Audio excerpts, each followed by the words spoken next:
ભાઈબંધ બધાને એકાદો તો એવો હોય જ જે હાજર હોય ત્યારે એની બહુ મજાક બને, પણ એ ના હોય તો એના વગર કોઈને ના ગમે. જેને 10 વાગે મળવું હોય તો 9:30નો ટાઈમ આપવો પડે, કેમ કે 5 જ મિનિટમાં પહોંચ્યો, એવું તો એનું રોજનું હોય. ભાઈબંધ બીજો એક ભિખારી ભાઈબંધ બી હોય, જેની જોડે રૂપિયા તો બહુ હોય પણ કદી કાઢે નહીં. પાકીટ ભૂલી ગયો યારું, હમણાં તું કાઢ ને, હું તને પછી આપું. અને એ પૈસા તમારે ભૂલી જવાના. બેનપણી દરેક જગ્યા પર એક રોતડી તો હોય જ, જેને હાલ જ બ્રેકઅપ થયું હોય અને રોઈ રોઈને બધાની મેથી માર્યા કરે. એક વિચિત્ર બેનપણી બી હોય, જે દર વખતે બધાથી આડી જ ફાટે.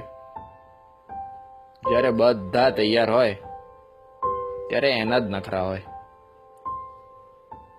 એ બેની જોડે ત્રીજી સેલ્ફી ક્વીન બી હોય,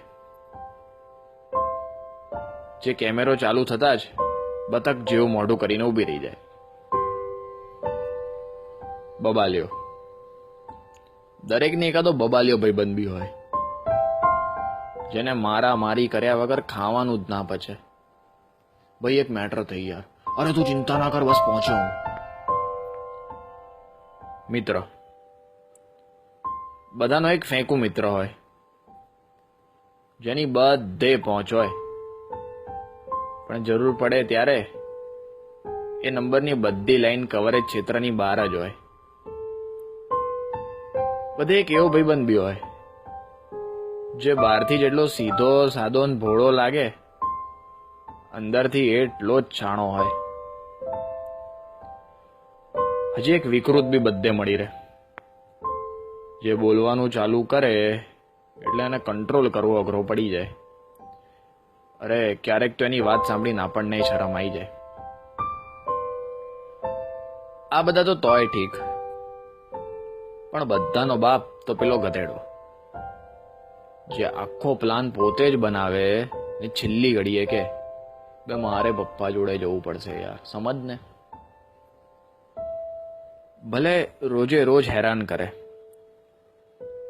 ભલે બે મતલબની બકવાસ કર્યા જ કરે, ભલે કાયમ આડો ફાટે, પણ સાચો ભાઈબંધ તો એ જ, જે જરૂર પડે 2 લાત મારીને કે ચિંતા ના કર, તારો ભાઈ હજુ બેઠો છે.